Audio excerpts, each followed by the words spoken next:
ക്ഷേമ പെൻഷൻ ലഭിക്കാത്തതിനെ തുടർന്ന് കോഴിക്കോട് ചക്കിട്ടപ്പാറയിൽ ആത്മഹത്യ ചെയ്ത ഭിന്നശേഷിക്കാരനായ ജോസഫിന്റെ പോസ്റ്റ്മോർട്ടം ഉടൻ നടക്കും. കോഴിക്കോട് മെഡിക്കൽ കോളേജ് ആശുപത്രിയിലാണ് പോസ്റ്റ്മോർട്ടം. ആത്മഹത്യയിൽ പ്രതിഷേധം ശക്തമാണ്. ജോസഫിന്റെ മൃതദേഹവുമായി കളക്ടറേറ്റിന് മുന്നിൽ പ്രതിഷേധിക്കാനാണ് കോൺഗ്രസിന്റെ തീരുമാനം. 5 മാസത്തെ പെൻഷൻ അദ്ദേഹത്തിന് ലഭിക്കാനുണ്ട്. എന്നിട്ടിപ്പോ ഭരണക്കാരുടെ പാർട്ടിക്കാരൊക്കെ ഇപ്പോ സോഷ്യൽ മീഡിയയിലും മറ്റുമൊക്കെ പ്രചരിപ്പിക്കുന്നത് 5 മാസത്തെ പെൻഷനല്ലേ ഉള്ളൂ എന്നാണ്. പിന്നെ 100 ദിനത്തെ തൊഴിലുറപ്പ് പദ്ധതിയിൽ 100 ദിവസത്തെ തൊഴിൽ ലഭിച്ചിട്ടുണ്ട് ഇദ്ദേഹത്തിന് എന്നൊക്കെ പറഞ്ഞ് പരിഹസിക്കുകയാണ്. ഇങ്ങനെ പാവപ്പെട്ടവനെ പരിഹസിക്കുകയും പാവപ്പെട്ടവന്റെ ക്ഷേമ പദ്ധതികൾ, അവന് ലഭിക്കേണ്ട പെൻഷനുകൾ തടഞ്ഞുവെക്കുന്ന സർക്കാരിന്റെ നടപടിയിൽ ഉള്ള ജനങ്ങളുടെ പ്രതിഷേധം ഇന്ന് മരണത്തിലൂടെയാണ് കാണിച്ചുകൊണ്ടിരിക്കുന്നത്. അപ്പോൾ ഇതിനെതിരെ ശക്തമായ സമരം തന്നെ ഞങ്ങൾ സംഘടിപ്പിക്കും.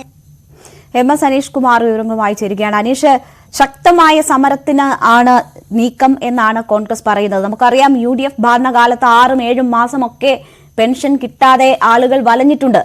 അപ്പോൾ അതുയർത്തിക്കാട്ടിയാണ് പെൻഷൻ വിഷയത്തിൽ എപ്പോഴും കോൺഗ്രസിനെതിരെ LDF നിലപാടുകൾ, അല്ലെങ്കിൽ അവർ ആ കാര്യങ്ങളൊക്കെ വിശദീകരിക്കുന്നത്. സംസ്ഥാനം സാമ്പത്തിക പ്രതിസന്ധിയിലൂടെയാണ് കടന്നു പോകുന്നത് എന്നതൊക്കെ ഒരു വസ്തുതയാണ്. പക്ഷേ ആ വിഷയത്തെ രാഷ്ട്രീയമായി തന്നെ ഉപയോഗപ്പെടുത്താനാണോ കോൺഗ്രസിന്റെ നീക്കം?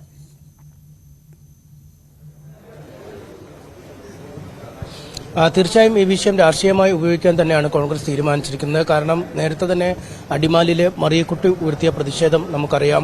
മറിയക്കുട്ടി താഴെത്തട്ടിൽ പ്രതിഷേധം ഉയർത്തുക മാത്രമല്ല, ഹൈക്കോടതിയിൽ വരെ പോയി സർക്കാരിനെതിരെ ആ കാര്യത്തിൽ കേസ് നടത്തുകയും ചെയ്തു. ഇതിന് തൊട്ടു പിന്നാലെയാണ് ഇപ്പോൾ കോഴിക്കോട്ടു നിന്നും ഇത്തരമൊരു ദാരുണമായ സംഭവം ഉണ്ടായിരിക്കുന്നത്.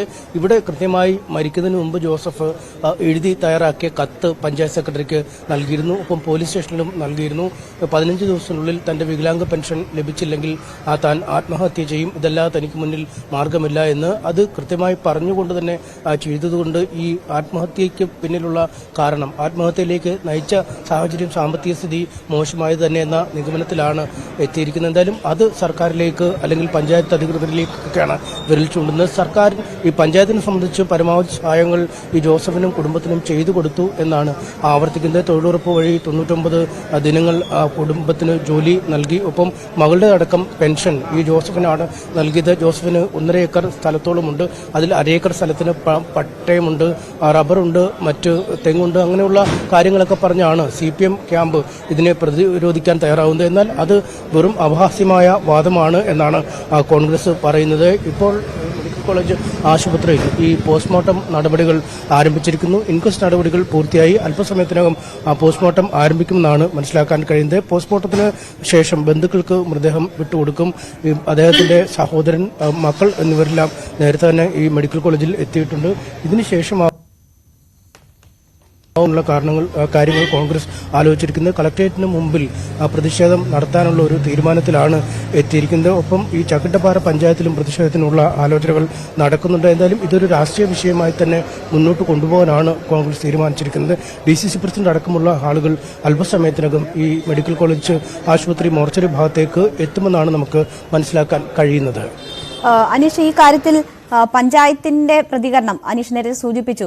ആത്മഹത്യാ പ്രേരണ അല്ലെങ്കിൽ അത്തരം ഭീഷണികൾ ഇടയ്ക്കിടയ്ക്ക് അദ്ദേഹം ഉയർത്താറുള്ള ഒരു വ്യക്തിയാണ്, മറ്റ് പല കാരണങ്ങൾ ഉണ്ടാകാം തുടങ്ങിയ സംശയങ്ങളൊക്കെ പഞ്ചായത്തിന്റെ പ്രതിനിധികൾ ഉൾപ്പെടെ ചൂണ്ടിക്കാട്ടി അവർ ഈ വിഷയം, ഈ കത്ത് കിട്ടിയതിനു ശേഷം കാണാനൊക്കെ ശ്രമിച്ചിരുന്ന കാര്യമൊക്കെ അവർ പറയുന്നുണ്ടായിരുന്നു. പോലീസ് ഈ വിഷയത്തിൽ ഒരു അന്വേഷണത്തിന് തയ്യാറെടുക്കുന്നുണ്ടോ? എന്താണ് ആത്മഹത്യയിലേക്ക് നയിച്ച കാരണം എന്നത് സംബന്ധിച്ച് കൂടുതൽ വ്യക്തത ഇക്കാര്യത്തിൽ ഉണ്ടാകേണ്ടത് ഉണ്ട് എന്ന് തോന്നുന്നുണ്ടോ?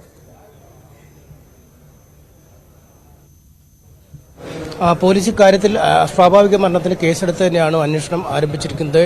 ഇന്നലെ തന്നെ പ്രാഥമികമായ പരിശോധനകൾ വീട്ടിൽ നടത്തിയിരുന്നു. ഇന്ന് ഫോറൻസിക് പരിശോധന അടക്കം നടത്തുന്നുണ്ട്. ഇന്ന് ഒപ്പം ഈ പോസ്റ്റ്മോർട്ടം റിപ്പോർട്ട് കൂടി ലഭിച്ച ശേഷം മറ്റു സാഹചര്യങ്ങൾ കൂടി പരിശോധിക്കും. നേരത്തെ ഈ പെരുവണ്ണാമൊഴി പോലീസിലും അദ്ദേഹം ഒരു കത്ത് നൽകിയിരുന്നു എന്നാണ് മനസ്സിലാക്കാൻ സാധിക്കുന്നത്. എന്തായാലും ഇതൊക്കെ വെച്ച് നോക്കിയാൽ പ്രഥമ ദൃഷ്ട്യാ തന്നെ ഇത്തരമൊരു കത്ത് നൽകി കാരണം പറഞ്ഞ ശേഷമാണ് അദ്ദേഹം ആത്മഹത്യ ചെയ്തിരിക്കുന്നത്. മറ്റ് വാദമുഖങ്ങൾ ബാലിശമാണ് എന്നാണ് കോൺഗ്രസ് പറയുന്നത്. പലതരത്തിലുള്ള വ്യാഖ്യാനങ്ങളാണ്